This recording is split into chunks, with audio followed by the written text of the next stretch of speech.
Why did I agree to go? I don't really know why I am sending you this story, but I just have to tell someone. I prefer to remain anonymous, so let's just say my name is Sarah. For a little backstory, I'm 22 years old and I am from a small town in the state of Georgia. The kind of place where everyone knows everyone. When I was in first grade, I met my best friend, I'll call her Jamie. We were absolutely inseparable. Every chance we got we spent time together. Play dates, sleepovers, you name it, we did together. Fast forward to a little over a month ago, now in college on campus one night when Jamie comes rushing into our dorm room. I remember the immediate excitement in her voice as she came rushing in. Sarah, I met someone today. I had to stop myself from laughing. She reminded me of when we were in my room as teenagers talking about boys. Oh wow, who? She told me his name, but we'll call him Charles. I was in line at the coffee shop next to my work and he was in front of me. When I went to pay for my drink, the barista said it was already paid for and she gestured towards the guy in front of me. I went over and thanked him for doing that and we started talking. She then went on to tell me everything about her encounter with Charles. She made him sound like an amazing guy and said she was going to meet him for coffee tomorrow. I was happy for her because her last relationship ended pretty badly, and she thought she'd never meet anyone ever again.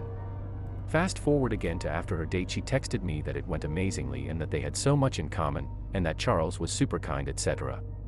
She then told me that Charles had invited her to go hiking with him that weekend and she wanted me to go with them. I remember thinking it was a little weird for a second date being hiking, but to each their own, I guess.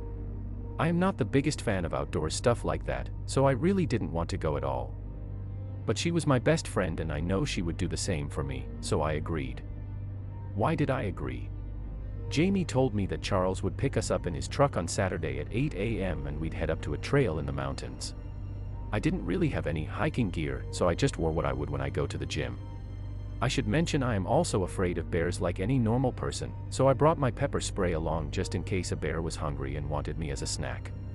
Fast forward to Saturday, and her and I are ready and waiting for Charles to pick us up. For some reason I just had this bad feeling in the back of my mind. I remember thinking of ways to get out of it, but I couldn't come up with anything that wouldn't be bullcrap. Jamie's phone dings and it's Charles. Okay, he's waiting for us in the parking lot, Jamie said. We headed out of our room and went to meet Charles.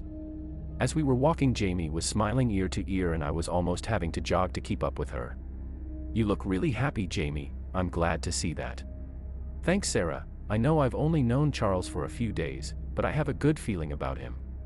I smiled back to her. You were so wrong, Jamie. We rounded a corner and I got to see Charles for the first time at a distance. The best way I can describe him is to imagine if Channing Tatum and Matthew McConaughey had a love child. He waved to us as we approached, and what I remember most about his appearance was his smile. It was a huge toothy smile that to me seemed forced, like a car salesman. It was creepy, to be honest. He was mostly as Jamie had described him. He seemed very kind and genuine, but something just seemed slightly off as I talked to him. We threw our stuff in the back and headed off. As we drove, we made small talk, which is difficult for me, so it was mostly just Jamie and Charles talking. It was quite awkward for me. The trail we were heading to was about a 2-hour drive. I remember because I googled the route before we left to know myself where we were going. The first red flag I had was how long it was taking us to get to the trail. Jamie and Charles were deep in conversation when I noticed that it's been 2.5 hours and we still were driving. I wanted to say something, but I didn't want to interrupt Jamie, who was telling the story of how we got chased down the road by a chihuahua wearing a hot dog costume when we were kids. About 15 minutes later we finally got to the trail. We pulled off the road onto a dirt clearing and then parked.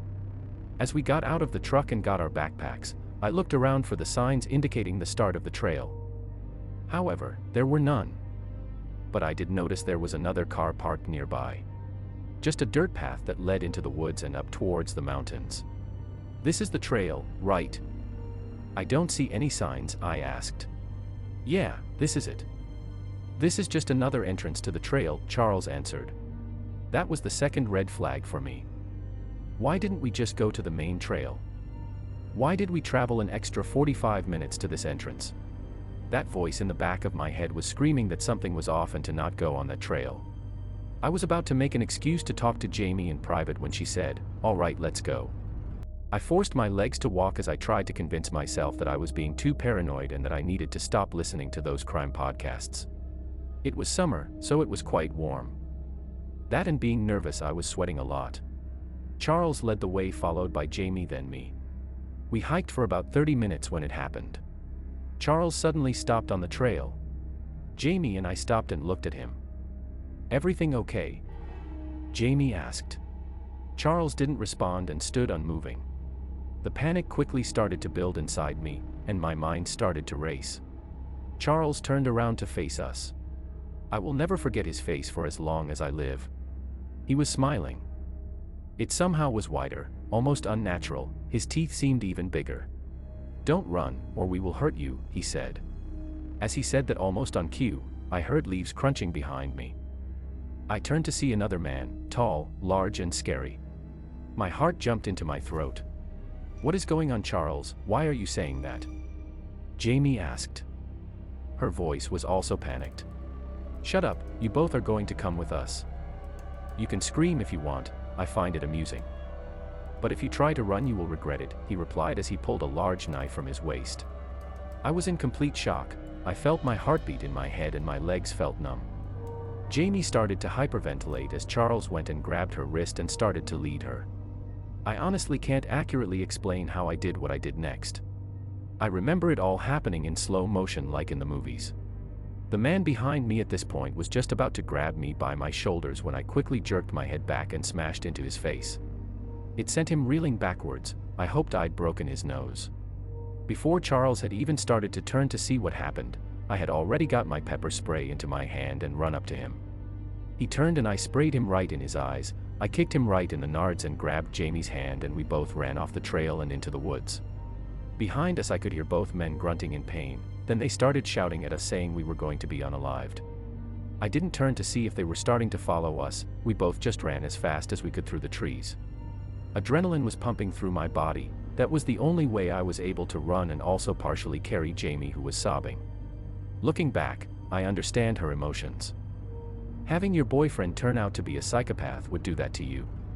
I tried to pull out my phone to dial 911 as we were running, but it was so difficult dragging Jamie, not tripping over roots or rocks or running into a tree. I decided that I was going to call as soon as we could stop for a second. But I wanted to put as much distance between us and Charles as possible. Call it dumb luck or what have you. After about 10 minutes of running, we came out into a clearing and then we saw a large trail, the main one I thought we were going to originally. I didn't know which way was towards the entrance, so I just picked a direction and hoofed it. It wasn't long before I saw the most beautiful sight. People. We ran to them and explained what happened and then I called 911. Looking back, I can't believe I am still alive to write this. It wasn't long before they tracked him and his accomplice down and arrested them. One thing I learned from this: don't go hiking without pepper spray.